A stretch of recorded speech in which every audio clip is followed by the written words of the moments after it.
Welcome to జిబిటీవీ.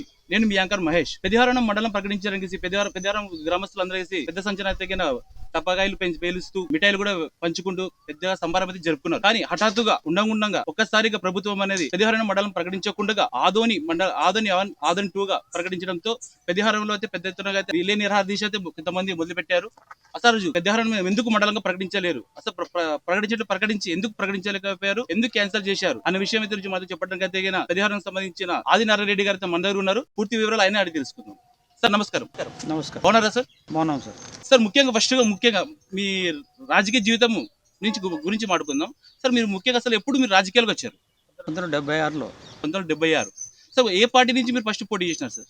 నేను పార్టీలో పోటీ చేయలేదండి. నేను 76లో ఎమర్జెన్సీ కాలంలో ఎమర్జెన్సీ వ్యతిరేకిస్తూ ఉన్నాము. 77లో జనతా పార్టీ ఏర్పడినప్పుడు 77 ఎలక్షన్లో నేను జనతా పార్టీ క్యాండిడేట్కు సపోర్ట్ చేస్తూ రాజకీయాల్లో ఎంటర్ అయ్యాను.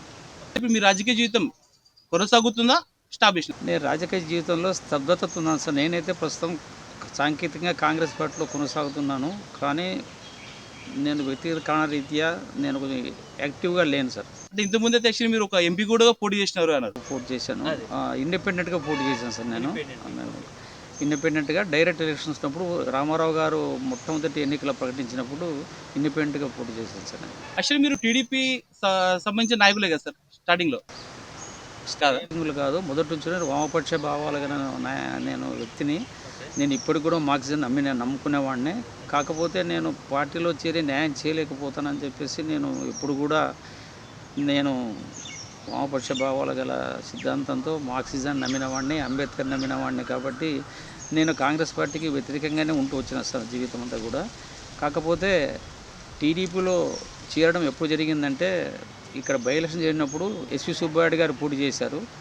అప్పుడు స్థానికంగా ఉన్నటువంటి అప్పట్లో ఉన్నటువంటి కీర్తిశేషులు రౌడూరు మరేగౌడు గారు, ప్రస్తుతం ఉన్నటువంటి మాజీ శాసనసభ్యుడు ఎర్రకోట చిన్నగారు నాతో మాట్లాడుతూ, నువ్వు ఎప్పుడు ఇట్లా కాంగ్రెస్ ఓటు వేయవు కదా, ఎందుకు బయట ఉంటావు, నువ్వు టీడీపీలో వచ్చేయమని చెప్పేసి వాళ్ళు చెప్తే, అప్పుడు నేను టీడీపీలో కూడా కర్నూలులోనే చంద్రబాబు గారి సమక్షంలోనే నేను టీడీపీలో చేరడం జరిగింది బై ఎలక్షన్ సందర్భంగా. ఇంకోటి, ఇప్పుడు మీరు పెద్దిహారం కోసం మండలం చేయాలని చేసి చాలా వరకు చోటే నిరాహార దీక్ష చేశారు. అసలు స్టార్టింగ్లో మీరు కూడా పెద్దిహారం మండలం ప్రకటించేసినారు అనేసి మీరు కూడా పెద్ద ఎత్తున సమరం జరుపుకున్నారు. సార్ ఎందుకు సార్, ఏం జరిగింది ఆ రోజు? ఎందుకు మండలం ఆగిపోయింది? మండలం అనేటువంటిది ముఖ్యంగా మా ఎమ్మెల్యే గారు చాలా చొరవ తీసుకున్నారు. పాఠశాల లేదని చెప్పడం లేదు. అదేవిధంగా మా మార్కెట్ యార్డ్ చైర్మన్ దేవేంద్రప్ప గారు ఇద్దరూ కలిసి సంయుక్తంగా మాతో కలిసి మేము అందరూ సాధన కమిటీ రాజకీయాలు అతీతంగా అన్ని పార్టీల వాళ్ళు ఐక్యతతో పోవడం జరిగింది. అమరావతి పోయినాం, అందరి మినిస్టర్లు కలిసినాం. మండలానికి ఖచ్చితంగా చేసి తీరుతానని చెప్పేసి అనగానే సత్యప్రసాద్ గారు నాకు వీడియో కూడా ఉంది. పోండి ఏం పెద్ద అయినా ఏం అనుకోద్దు, మండలం ఇస్తాం పోని వీడియో కూడా ఇప్పటికీ రీల్ చేస్తున్నాం మా పిల్లలు. దాంతో సంతోషించి వచ్చినాము. తర్వాత మాకు డౌట్ వచ్చింది, రాజకీయ వాగ్దానాలు సరికాదని చెప్పేసి మేము ఆదోన్లో ఇక్కడ ఒక నిరాహార శిబిరాన్ని ఏర్పాటు చేసిన జరిగింది. మేము వారం రోజులు ప్రకటించి కూర్చున్న తర్వాత మాకు చాలా మద్దతు పెరిగింది. మాకు ఎంఆర్పిఎస్ వాళ్ళు కానీ ఇక్కడ వేరే పార్టీల వాళ్ళు కానీ అందరూ కూడా వచ్చారు. భారసారథి గారు వచ్చారు, సాయి ప్రసాద్ రెడ్డి అందరూ వచ్చారు. 5 రోజులు మీనాక్షి నాయుడు గారు వచ్చారు. ఈ క్రమంలో జిల్లా వాళ్ళు కూడా మమ్మల్ని అడిగారు, మీరు ప్రారంభం చేసేటే మేము జిల్లా కోసం ఉన్నాం, మేము జిల్లా అడుగుతున్నాము, అదేవిధంగా మండలాన్ని అడుగుతున్నాము, ఈ 2 అడుగుతున్నాము. ఈ మండలము జిల్లా గురించి పారసారథి గారు సెప్టెంబర్ 5వ తేదీన పెద్దవడం గ్రామం బహిరంగ సభలో ఇప్పుడు మనకు జిల్లా తెలుగుదేశం పార్టీ అధ్యక్షులు గుడిసె ఆదికృష్ణమ్మ గారు, ముంబి సలీం గారు, జనసేన నాయకుడు మల్లప్ప గారు, శ్రీకాంత్ రెడ్డి గారు, మండల ప్రెసిడెంట్ దానమ్మ గారి భర్త బొంపపతి గారు అందరూ పాల్గొని అందరూ కూడా పెద్దవడానికి అర్హత ఉంది, ఇది ఎప్పుడో కావాల్సింది మండలము. ఇప్పుడు ఆదోని మండలం ఆదోని రెవెన్యూ మండలం ఉంటుంది, రాష్ట్రంలోనే చాలా పెద్దది.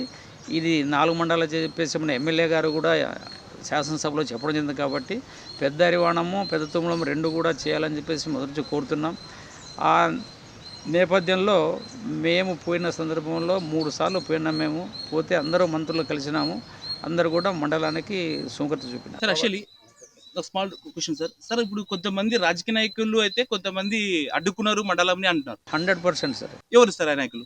ఆ నాయకుడు చెప్పకనే మేము చెప్పాల్సిన లేదు, మేము చెప్పకూడదు అనుకుంటే మననే 2 సంవత్సరాల అది విజయోత్సవ సభ జరుపుకున్నారు కూటమి నాయకులు. అప్పుడు చెప్పకనే మన మాజీ శాసనసభ్యుడు సీనియర్ నాయకుడు మా మిత్రుడు మాజీ ఎమ్మెల్యే మీనాక్షి ఒక మాట అన్నారు. ఏంది అది పెద్దారివాణంలో రాజకీయ ప్రవేశం బోర్డు పెట్టినారంట, అది ఏంది అది బోర్డు, అది సస్తే రాకూడదంట, పెళ్ళికి రాకూడదంట, ఇదేంది ఇది అని చెప్పేసి ఆయన విసుకొని మాట్లాడడం జరిగింది. అంతేకాదు ఆయన మా మీద ఒక చిన్న ముట్టికాయ కూడా పెట్టాడు. పెద్దవాళ్ళం కూడా దీక్ష చేసేప్పుడు మేము పోయినాము, నేను సాయి ప్రసాద్ రెడ్డి పారసారథి అందరు కలిసి సపోర్ట్ చేసేప్పుడు సొంతంగా చేసినారనే మాట కూడా అన్నాడు. అది ఏం మాకు అర్థం కాలే. మేము సొంతంగా చేసేది ఏముంది, గ్రామ ప్రజల తరఫున మేము చేయడం జరిగింది. అదేవిధంగా మీనాక్షి నాయుడు గారి దగ్గర ఆయన పర్సనల్ అజెండా ఉంది సార్. ఆయన అది కూడా మొన్న బయట పెట్టాడు. ఏమని ఆయన ఉద్దేశంలో ఆరేకల్లు, పెద్ద తుమ్మలము, ఆదోని 3 మండలాలు చేయాలనుకున్నానంట. నేను పెద్దారివాణం ప్రతిపాదించలేదని చెప్పేసి కూడా మొన్న చెప్పడం జరిగింది. అది మాకు బాధ కలిగింది కాబట్టి మొన్న 22వ తేదీ మేము కూడా పోయిన వారం ప్రెస్లో మేము ఖండించడం జరిగింది. అయ్యా మీనాక్షి నాయుడు గారు 1994లో ఎమ్మెల్యేగా నీవు పూర్తి చేసినప్పుడు నేను తెలుగుదేశంలో చేరి నీ విజయానికి కృషి చేశాను. నీవు ఫస్ట్ టైం ఎమ్మెల్యే అయినప్పుడు మా గ్రామం 4 ఎమ్మెల్యేలతో పిలిచి నేను సభ పెట్టినాను. ఎవరు పెట్టిండరు గ్రామ ప్రాంతంలో. తర్వాత నీవు కూడా నా భార్య మండల ప్రెసిడెంట్ చేసినావు. అటువంటి పెద్దవాడు నీకు ఏం ద్రోహం చేసింది, దయచేసి వెనక్కి తీసుకోని చెప్పేసి కూడా చెప్పినాం. పెద్దారివాణాన్ని ప్రతిపాదించలేని మాట వెనక్కి తీసుకో, పెద్దారివాణ నిన్ను సన్మానించింది, నిన్ను హక్కును చేర్చుకుందని చెప్పడం జరిగింది. సార్ యాక్చువల్లీ ఇప్పుడు పెద్దారివాణం మండలంగా అడ్డుకుంటే ఆయనకి ఏం లాభం వస్తుంది సార్? ఎందుకు ఆయన అడ్డుకుంటున్నారు అనుకుంటున్నారు? ఇప్పుడు సార్ పెద్దవాణం లాభం అందుకోవడానికి ఏం లేదు సార్. దీని వెనకాల ఏముందంటే మొత్తం ఆదంలోనే ఉండాలనేటువంటి రాజకీయం ఉంది సార్. పాత నాయకులకు ఇద్దరికి కూడా, అంటే చెప్పకనే చెప్పొచ్చు, 30 ఏళ్ళు పరిపాలించి ఇద్దరికి కూడా మొత్తం రాజకీయం ఆదోనిలోనే ఉండాలని ఉంటుంది. కాబట్టి వాళ్ళు అదే ఉద్దేశంతో ఆదోని 1 and 2 చేసినారు. అంటే ఇంతకుముందు కూడా మన మీనాక్షి నాయుడు గారు చెప్పారు కదా సార్, పెద్దారివాణం మండలం ప్రకటించండి, ఆదోని జిల్లాగా చేసే కూడా మాకు కూడా మంచి జరుగుతుందని ఆయన కూడా చెప్పారు కదా సార్. ఆయన ఎందుకు అడ్డుకుంటారు? ఎందుకు అడ్డుకున్నారంటే దీనికి మీకు ఒకటే చెప్పొచ్చు. 16 గ్రామాలు పోరాటం పేరుతో వాళ్ళు ఒకటి చెప్పారు, ఆదోని ముద్దు పెద్ద హరివాణం వద్దు అనేటువంటి నినాదం తీసుకొచ్చారు. దీనికి తీసుకొచ్చింది ప్రధానంగా చిన్న హరివాణంలో గోపాల్ రెడ్డి అనే టీడీపీ నాయకుడు. దీని వెనకాల ఖచ్చితంగా మాజీ ఎమ్మెల్యే మీనాక్షి ఉన్నటువంటిది మొన్న మాకు పరోక్షంగానే బయటపడింది. ఆయన వాళ్ళు ఎందుకు గానే పెట్టుకున్నారో తెలియదు. కానీ మేము అడిగిన గ్రామాలు ఎంత ఘోరంగా మాట్లాడంటే మాకు 2 కిలోమీటర్ దూరం ఎడవళ్ళిన కూడా వాళ్ళు దూరం అంటున్నారు. మేము చిన్న హరివాణం కాదు అన్ని గ్రామాలు తిరిగినాం సార్. మేము అన్ని గ్రామాలు తిరిగి ప్రజల దగ్గర చెప్పి ఇట్లా మండలం చేస్తామని చెప్పేసి అక్కడ అందరి సభలు తీసుకొని 6 పంచాయతీలు మాకు తీర్మానం కూడా ఇచ్చినాయి. ఆ పంచాయతీ తీర్మానం కూడా పెట్టడం జరిగింది. తర్వాత ఖచ్చితంగా వాళ్లకు అజెండా ఏమంటే ఆరేకలు చేయాలనేటువంటి అజెండా పెట్టుకున్నాడు మీనాక్షి నాయుడు. తన అజెండా కోసమే చివరిలో వాళ్ళ కుట్ర ఎట్లా పెట్టినట్టు చెప్తాను సార్. మాకు 16 గ్రామాలు ప్రకటించినారా, అదనంగా 7 గ్రామాలు చేర్చి ఆదోని 1 చేసినారు. ఆదోని 1, 2గా చేసింది కూడా లాస్ట్ ఎంపీపీ మీటింగ్ చేశారు సార్. ఆ మీటింగ్లో తీర్మానం చేశారు ఆదోని 1 and 2 చేసి. ఆ తీర్మానాన్ని యథాతథంగా నిమ్మల రామాయణ దగ్గర పోయి వాళ్ళు చేసుకున్నారనేటువంటిది మాకు తెలుస్తూ ఉంది. చివరి నిమిషంలో కూడా, అంటే మేము ఆఫ్ ది రికార్డ్ అని కాదు, వాస్తవాలు చెప్తాం. మేము థ్యాంక్ యూ ప్రోగ్రాం చెప్పిన రోజు మేము బీరప్ప కళ్యాణ మంటపంలో అందరికీ భోజనం ఏర్పడే సందర్భంగా నేను ఊరికి పోతున్నాను. అప్పుడే ఒక కార్యకర్త ఫోన్ చేసి సవితమ్మ మేడం చెప్పేసింది మండలం వచ్చేసిందన్న అని చెప్పేసి చెప్పట్టు కొట్టుకున్నాం. కానీ ఇంటికి పోయేసరికి సత్యప్రసాద్ గారి మాటలు ద్వంద్వార్థంగా వచ్చినాయి. ఆదోని మండలం విషయంలో ఒక చిన్న మలుపు ఉంది. ఇది ఇప్పుడు ప్రస్తుతానికి 2 మండలాలు చేస్తాం, భవిష్యత్తులో మార్పులు ఉండొచ్చు అన్నాడు. అప్పుడు అందరికీ డౌట్ వచ్చింది. డౌట్ పడినట్లే పెద్ద మండలం క్యాన్సిల్ చేసి ఆదోని 1 and 2 చేసినారు సార్. సార్ ఇంకో విషయం, మీ ఊరిలోకి రాజకీయ నాయకులు ఎంట్రీ లేదని బోర్డు పెట్టారు, ఎందుకు?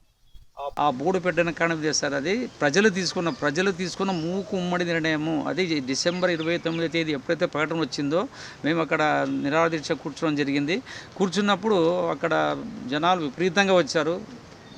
వచ్చిన తర్వాత డిఎస్పీ గారు వచ్చి రిక్వెస్ట్ చేశారు, హైవే ఇచ్చేది లేదని గట్టిగా కూర్చున్న తర్వాత పాపం వాళ్ళు కూడా డైవర్ట్ చేసి ఏదో ట్రాఫిక్ని డైవర్ట్ చేయగలిగినారు. ఉదయం మళ్ళీ కలెక్టర్ గారు వస్తున్నారు, కలెక్టర్ గారు రాలేదని సబ్ కలెక్టర్ గారు వచ్చి మీరు దయచేసి క్లియర్ చేయాలంటే మేము ఒకటి చెప్పినా సార్, మేము క్లియర్ చేస్తాము. మాకు కావాల్సింది ఏమంటే మీరు మండలాన్ని మారుస్తూ ఇచ్చినారు కదా, దీనికి కూడా 30 రోజులు టైం ఇవ్వండి, మేము టెంట్ ఎత్తేస్తాం. మీరు ఆగమేఘాల మీద చేస్తే మాత్రం మేము తీసేయమని చెప్పడం జరిగింది. అయినా సరే వాళ్ళు దాన్ని పట్టించుకోలేదు. దాంతో ఆగ్రహించిన గ్రామస్తులు ఇదేం పని, ఇప్పుడు ఈ మండలం క్యాన్సిల్ వెనకాల టీడీపీ వాళ్ళు ఉన్నారు, వైఎస్ఆర్సీపీ సాయి ప్రసాద్ కూడా శిబిరం పోయినాడు 16 గ్రామాలు వద్దు అనే శిబిరానికి. కాబట్టి బీజేపీ నాయకుడు పంపపతి గారు వైఎస్ఆర్సీపీ బీజేపీలోకి వచ్చి ఆయనే సభలో వచ్చేసి నేను హరివాణంలో పుట్టినవాడిని, మా మా ఇంటి పేరు ఇక్కడ కురోళ్ళు అంటారు, అక్కడ పోయి మేము బడాయి వాళ్ళు అయినాము, మీ ఊరు ఉండాల్సిందని చెప్పినటువంటి వ్యక్తి మళ్ళీ ఏ క్షణాన ఏ శక్తులు ఆయన మార్చినవే కానీ ఆయన ఉన్నట్టుండి నేను పెద్దరవణం మండలం వద్దు అనేటువంటి నిర్ణయం తీసుకున్న కల బీజేపీ, వైఎస్ఆర్సీపీ, టీడీపీ 3 పార్టీలు కూడా హరివాణం పెద్ద హరివాణాన్ని వద్దన్నట్టు స్థానిక నాయకులు పైన చూడ స్థానికంగా ఉన్నట్టు వాళ్ళు చేశారు. కాబట్టి ఆ యొక్క కోపంతోనే మాకు ఆత్మగౌరవం దెబ్బతినింది కాబట్టి రానియమని చెప్పేసి బోర్డు ప్రజలు మూకుముగా జనవరి 4వ తేదీ పెట్టడం జరిగింది సార్. బోర్డు అయితే పెట్టారు, మరి మీ పెద్దారెడ్డి మండలం కావాలని మీ గ్రామస్తులు మొత్తం కోరుకుంటున్నారా? కోరుకుంటున్నారు, మొత్తం అందరూ కోరుకుంటారు సార్? మొత్తం కోరుకుంటున్నారు. ఉండొచ్చు సార్. ఇప్పుడు మా ఊర్లో 7,000 చిల్లర ఓటర్లు ఉన్నారు, 6,000 పైచులు కోరుకుంటుంటారు. ఇంకా కొంతమంది ఖచ్చితంగా ఈ పార్టీ ఉన్న వాళ్ళు ఆ రకంగా ఈ రకంగా ఏదో మాటలు మాట్లాడుతున్నారు. ఆ బోర్డు తీసేయమనే ఒత్తిడి కూడా పెట్టినారు. దానికి మేము చెప్పినాం. అంటే మీకు ఒత్తిడి వచ్చినాయి సార్ బోర్డు విషయమని? ఆ బోర్డు తీసేయమని ఒత్తిడి వచ్చినాయా? ఒత్తిళ్ళు కాదు, అంటే మా గ్రూపులోనే చెప్పారు బోర్డు ఉంటే, ఎందుకంటే అది కూడా ఆయనే చెప్పాడు మొన్న మానవాడు. దానికి ఇంకా అంటే బోర్డు విషయం చెప్పలేదు. మేమేం చెప్పామంటే మన బోర్డు విషయం చేస్తూ మేము గత 10 రోజులుగా మేము గ్రామంలో ఎప్పుడైతే ప్రభుత్వం ఎన్నికలు ప్రకటించిందో అదేవిధంగా సమానం వచ్చిందో స్థానిక ఎన్నికలు వస్తున్నాయని చెప్పేసి మేము ఒక కరపత్రం రిలీజ్ చేసి ఎన్నికల బహిష్కరణ పిలుపుతో గ్రామంలో ప్రతి గ్రామానికి పోయినాం సార్, ఇంటింటికి పోయినాం సార్, గడప గడపకు పోయినాం. మంచి రెస్పాన్స్ ఉంది. ఈ రెస్పాన్స్ చూసుకుని దీని మీద కూడా మీనాక్షి నాయుడు కామెంట్ చేయడం జరిగింది. ఎన్నికలు బహిష్కరిస్తారంట హరివాణం వాళ్ళు, బహిష్కరిస్తే నిధులు వస్తాయన్నాడు ఆయన. దానికి కూడా మేము అనుసరిస్తున్నాము. నీవు 3 సార్లు ఎమ్మెల్యే అయినావు కాబట్టి మేము క్షమించమని కోరుతున్నాము అతన్ని. ఎందుకంటే ఏ రకంగా ఇస్తావయ్యా నువ్వు? నిధులు రావడానికి ఎన్నికలకు సంబంధం లేదు. ఒక గ్రామ సర్పంచ్ లేకుంటే స్పెషల్ ఆఫీసర్ ఉంటాడు, లేకుంటే సెక్రటరీ ఉంటాడు, ఖచ్చితంగా వస్తుంది. రాష్ట్రం మొత్తం ఎన్నికలు జరపకపోతే నిధులు రావు కానీ వస్తాయని ఆయనకు ఆ మాత్రం విఘ్నత లేదేమో అని చెప్పేసి ఆయనకు కూడా సవినంగా మనం చేసాం. ఆ రోజు మేము ఖచ్చితంగా దాన్ని తీసి అదేవిధంగా కొంతమంది నాయకులు కూడా మాట్లాడుతున్నారు ఎలక్షన్ లేకుంటే నాయకులు రాకుంటే అభివృద్ధి పోతున్న నాయకులు పెన్షన్లు ఆగిపోతాయి, మమ్మల్ని చెప్పడం పెన్షన్లు ఆగిపోతాయని. దానికి మేము చెప్పిన మండల కమిటీ బాధ్యత తీసుకుంటుంది. పెన్షన్లు ఆగే ప్రశ్న లేదు, పెన్షన్లు ఆపడానికి ఎవరి తరం కాదని కూడా చెప్పడం జరిగింది. అదేవిధంగా మా గ్రామానికి ఈ సోలార్ విలేజ్ కింద మా గ్రామం సెలెక్ట్ అయిందని చెప్పేసి ఈ ఆఫీస్ గుర్తొచ్చింది నాకు. ఎస్సీ గారు వచ్చారు అడవంస్కర్ నుంచి. పెద్దరవణం గ్రామానికి ఉన్నటువంటి స్కూళ్ళు, మసీదులు, చర్చిలు, గుళ్ళకి అన్నిటికి కూడా టోటల్గా కేంద్ర ప్రభుత్వము పూర్తి నిధులతో సోలార్ వేసామని చెప్పినారు. నేను అదే చెప్తున్నాం, ఎందుకు ఆగిపోతాయి నిధులు? వాళ్ళు లక్షణంగా వచ్చి చెప్తారు, చేస్తారు అవన్నీ. కాకపోతే మనం రాబట్టుకోవాలా. తర్వాత మా బాధ ఏమంటే ఇప్పుడు మా దేవేంద్రప్ప గారు కూడా ఉన్నారు. ఆయన మేము చీఫ్ మినిస్టర్ గారు ఇప్పుడు మా జిల్లాకు 3 సార్లు వచ్చినాడు. ఇప్పుడు మేము అనుకున్న జిల్లాలో కలగొట్ల దానికి వచ్చాడు. కలగొట్ల దానికి పోదామంటే మమ్మల్ని హౌస్ అరెస్ట్ చేయడం జరిగింది. మమ్మల్ని దేవేంద్రప్ప గారు వినతి పత్రం ఇచ్చినానని చెప్పినాడు. ఏది మేము మండలం గురించి ఆయన ఇచ్చినానని చెప్పినాడు, దాని మీద లేదు. తర్వాత మొన్న జొన్నగిరి ప్రోగ్రాంకు మేము పోదాం అనుకున్నాము. మేము ప్లాన్ చేసినా కానీ నాకు వేరే రీత్యా నేను గ్రామంలో లేను, బట్ మా వాళ్ళు కూడా పోలేదు. కానీ ఆ రోజు కూడా పోలీసులు మా ఇంటికి వచ్చి గొడవ చేసినారు. మొన్న ఎక్కడున్నాడు రెడ్డి అట్లయినా మా వంట మనిషిని కూడా అడగడం జరిగింది. కాబట్టి మేము మండలం కోసం అనునిత్యం పోరాడతాం. మండలంతో పాటు ఆదోని జిల్లా కావాలని కూడా కోరుకుంటున్నాం సార్. అన్నిటికన్నా విచారించగల విషయం ఏమిటంటే ఇప్పుడు 3 నియోజకవర్గాలకు వచ్చాడు ఆయన మా చంద్రబాబు గారు. ఎమ్మిదూరుకు వచ్చాడు, పత్తికొండకు వచ్చాడు, మంతాయిలంకి వచ్చాడు. 3 చోట్ల కూడా తెలుగుదేశం పార్టీ కార్యకర్తల మీటింగ్లు జరిగినాయి. ఒక్క తెలుగుదేశం పార్టీ కార్యకర్తలతో ఆదోని జిల్లా గురించి ప్రస్తావించకపోవడం చాలా విచారకరమైన విషయం అని చెప్పేసి మేము బాధపడతాం.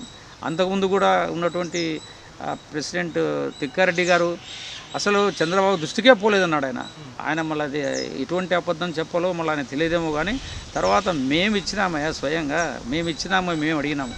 తర్వాత మండల విషయానికి వస్తే మీకు ఒక చిన్న విషయం చెప్పాలి సార్. ఇక్కడ ఆదోనిలో సబ్ కలెక్టర్ ఆఫీస్లో ఒక ఆదోని మండల పునర్విభజన భాగస్వామ్య సదస్సు జరిగింది. దానికి మీనాక్షి నాయుడు గారు రాలేదు. మేము అదే చెప్పినాము, అయ్యా నీకు 3 మండలాల కోరిక ఉంది కదా, వచ్చి చెప్పి చేసుకో, ఎవరు వద్దన్నారు. మేము అటెండ్ అయినాం దానికి. మేము అటెండ్ అయ్యి ఎక్కువ సంఖ్యలో అటెండ్ అయింది పెద్దరిమండం వాళ్ళే. అదేవిధంగా ఆ మీటింగ్కి ఎంఐఎం వాళ్ళు వచ్చారు, కాంగ్రెస్ వాళ్ళు వచ్చారు, అందరూ వచ్చారు. అదే జిల్లాకు సంబంధించింది కాదు. ఆ రోజు పెద్దలను అడిగినాము, వాళ్ళు సిఫారసు చేసినారు.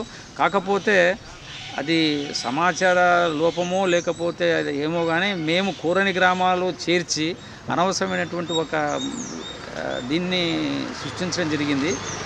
అంటే వాళ్ళ ఉద్దేశం లేకపోవచ్చు, కాకపోతే ఆ గ్రామాలు తొలగించి ఆ గ్రామాన్ని ప్రకటించవచ్చు. మేము ఒకటి పులివెందులకు ఎన్నే మన పులివెందుల ఎలక్షన్ జెడ్పీటీసీకి ఉండేది 10,000 ఓట్లు. మళ్ళీ 10,000కి జెడ్పీటీసీ ఉన్నప్పుడు మళ్ళీ కర్నూలు జిల్లాలో ఉన్నటువంటి ఆదోని ఎంటైర్ కాన్స్టిట్యూన్స్ అంతా కలిసి ఒకే జెడ్పీటీసీ ఎంత ఘోరం 42 పల్లెలకి. కాబట్టి మేము ఆ నేపథ్యంలో ఖచ్చితంగా అడగడం జరిగింది సార్. సార్ యాక్చువల్లీ ఇప్పుడు మీరు రాజకీయ నాయకులకి ఎంట్రీ లేదన్నారు, కానీ మీరు మీ గ్రామస్తులే రాజకీయ నాయకులతో కొంతమంది వెళ్తున్నారు, కార్ ఓపెనింగ్ చేయించుకుంటున్నారు, ఇంకోటి వచ్చేసి మా మ్యారేజెస్కి రమ్మని పిలుస్తున్నారు. మరి ఇదేంటి? పిలుస్తున్నారు కానీ ఎవరు రావడం లేదు కదా. అంటే వాళ్ళు రావడం లేదు, కానీ మీరు మేము ఆ హింట్ కూడా ఇవ్వడం జరిగింది సార్, ఎవరు పిలవద్దని చెప్పేసి. కానీ అది ఒకటే జరిగింది, ఒకటే ఇన్సిడెంట్. అదే గోపాల్ రెడ్డి వచ్చాడు ఒక పెళ్లికి. అది తర్వాత ఆ రోజు మీటింగ్ వేసుకొని అతనికి కూడా మేము చెప్పడం జరిగింది ఈ రకంగా రాకూడదని తప్పని. అయితే దురదృష్టవశాత్తు మళ్ళీ చంద్రబాబు నాయుడు పుట్టినరోజు జరిగింది కదా రీసెంట్గా. ఆ సందర్భంగా మన ఉమ్మి సలీం గారు వచ్చారంట మా గ్రామానికి. ఉమ్మి సలీం గారు వచ్చేసి ఇక్కడ దాన్ని కూడా మేము కడితే ఆయన తర్వాత నేను పోస్ట్ కూడా పెట్టిన, సలీం గారు మీరే సభలో ఉండి ఆ రోజు మండలం ప్రకటించి మళ్ళీ రావడం అంటే నాకు తెలియదు పెద్ద ఆయన బోర్డు పెట్టిందని చెప్పేసి ఆయన ఫోన్లో చెప్పాడు. నేను మెసేజ్ పెట్టిన, మీరు దయచేసి క్షమాపణ చెప్పండి ప్రజలకు అని చెప్పేసి కూడా చెప్పాడు. ఈ రెండు తప్ప ఎవరు రాలేదు సార్. అంటే మీ గ్రామస్తులు ఆందోళన రాజకీయ నాయకులు కలవచ్చు సార్? తప్పకుండా కలవచ్చు, దానికేమో సార్. ఇప్పుడు ఎందుకు కలవకూడదు? వాళ్ళు మండలం గురించి మేము చేస్తున్నాం కాబట్టి వాళ్ళు రాజకీయ నాయకులు రావాలంటే మండలం ప్రకటించేంత వరకు ఏ రాజకీయంగా రాయను. మేము మండలం ఎందుకు ఖచ్చితంగా అడుగుతాం. అన్ని గ్రామాలు మన గ్రామాలకు మండలం కావాలంటే వాళ్ళ దగ్గర పోయి అడగాల్సిందే కదా. అంటే మండలం కోసం పోతే పర్లేదు, కానీ కార్ ఓపెనింగ్లు కానీ వాటికని వీటికని వెళ్తున్నారు. ఏమండి కార్ ఓపెనింగ్, కొత్త కారు తీసుకున్నాం మనకి, కొత్త కారు ఓపెనింగ్లు కానీ కొంచెం పర్సనల్ విషయాలతో రాజకీయ నాయకులు వెళ్ళి కలుస్తున్నారు. ఇదేం లేదు సార్, కొత్త కారు కోసం కొంతమంది వెళ్ళారు సార్. పెద్దహారు గ్రామస్తులు మాజీ ఎమ్మెల్యే సాబిస్ రెడ్డి గారితో కారు ఓపెనింగ్ చేయించారు. కారు ఓపెనింగ్ చేయించుకున్నారు, కొత్త కారు తీసుకున్నామని. కొత్త కారు ఎక్కడ అరవణంలో చేయించారు? లేదు సార్, ఇక్కడ ఆదోని. దానికి మనమేం చేస్తాం సార్? అంటే అదే సార్, అంటే రాజకీయ నాయకులు పెద్దహారులకు రావడానికి లేదు, కానీ మీ గ్రామస్తులు రాజకీయ నాయకులు మా ఆదోని రాజకీయ అంతవరకే సార్. మా నిశ్చితం మా గ్రామాలకు రానియము, ఇంకా అందరి స్వేచ్ఛను మేము మరించలేము కదా. వాళ్ళ పోవచ్చు. నేను కూడా పోతా పార్సల్ తిరిగి అడిగినాం. మేము కూడా వేరే విషయాలు కూడా అడిగినాము, తప్పేముంది? ప్రతిదీ అడుగుతాం సార్, అడగడానికే ఉన్నాము. ఇంకా ఇప్పుడు మా ఊరికి రోడ్డు లేదు, ఇంకోటి లేదు. ఇప్పుడు మళ్ళీ ఉదాహరణకు ఆయన ఎవరు మారుతి నాయుడు మన సభలో వచ్చినట్టు పేపర్లు వచ్చింది, పెద్ద బ్రిడ్జ్ అడిగాడు. ఆయన ఏం బ్రిడ్జ్ అడిగినాడో తెలియదు, కానీ మొత్తానికి R&B బ్రిడ్జ్ అడిగినట్లు ఆయన వచ్చింది. మళ్ళీ అది వస్తుందో రాదో నాకు తెలియదు. ఎందుకంటే ఈ ప్రభుత్వంలో ఏమన్నారంటే ఆదోని జిల్లా ముఖ్యంగా టీజీ భరత్ గారు ఏమన్నారంటే, ఇది ఎన్నికల హామీలో లేదు కాబట్టి మనం గట్టిగా అడగడానికి లేదు. మార్కాపురం అని ఎన్నికల హామీ ఇచ్చాడు సీఎం గారు, చేశారని చెప్పారు. కాబట్టి వినయంగా భరత్ గారి ద్వారా నేను చంద్రబాబు నాయుడు గారి కుటుంబ ప్రభుత్వం మనవి చేస్తున్నాను సార్. ఆమె ఎమ్మెల్యే గారి ద్వారా కూడా చంద్రబాబు గారు ఎన్నికల ప్రచారం వచ్చినప్పుడు మంతాళి నియోజకవర్గంలో ఆయన పర్యటిస్తూ కౌతాళంలో 100 పడకల ఆసుపత్రి హామీ ఇచ్చినా లేదో ఒక్కసారి మీరు వెతకండి. కౌతాళంలో 100 పడకల ఆసుపత్రి మళ్ళీ 2 సంవత్సరాలు దాన్ని ఊసులేదు. దాని మీద స్పందించి నేను ఇప్పుడున్నటువంటి అందరూ కృష్ణమ్మని అందరికి కూడా నేను అడిగిన, అమ్మ 100 పడకల ఆసుపత్రి పక్కన పెట్టండి. 1992-93లోనే విజయభాస్కర్ గారు 3 30 పడకల హాస్పిటల్ ఈ ప్రాంతంలో ఇచ్చారు. 1 ములగవేలి, 2 పెద్దారివాణము, 3 బదినేహాళ్ళు. ఆ 100 బదులు ఈ 3 30 పడకల ఆసుపత్రులు తెరిస్తే ఇంకా వికేంద్రీకరణ జరుగుతుంది చెప్పడం జరిగింది. దాని మీద కూడా మేము పోరాటం చేశాం సార్. దాన్ని అనవసరంగా అన్ని హాస్పిటల్ స్థాయిని కుదించి ఇప్పుడు PSCలు చేసినారు. ఈ 3 కూడా ములగవేలి, పెద్దారివాణం, బదినేహాళ్ళు, ఈ 3 ఒకే రోజు, కోడుమూరు 4 ఒకే రోజు. అప్పటి ముఖ్యమంత్రి భాస్కర్ రెడ్డి గారు ఈ ప్రాంతం మీద అభిమానంతో కొణిజేటి రోషయ్య గారు ఆరోగ్య శాఖ మంత్రిగా ఉన్నప్పుడు ఆయన యాక్చువల్గా సీఎం గారికి మళ్ళీ ప్రేమతోనో గౌరవంతోనో 4 ఆసుపత్రులు ఇచ్చినాడు ఈ ప్రాంతంలో. ఇంకోటి ఎమ్మెల్యే గారు పెద్దారం మండలం కోసం చేయకపోతే నేను ఆదోని నడి బొడ్డున రీలే నిరాధించేస్తా అని చెప్పినారు. 100% చెప్పినాడు సార్. అందరు విజువల్స్ ఉన్నాయి. మరి ఎందుకు చేయలేకపోయినారు సార్? అదే ఇప్పుడు సార్ ఇప్పుడు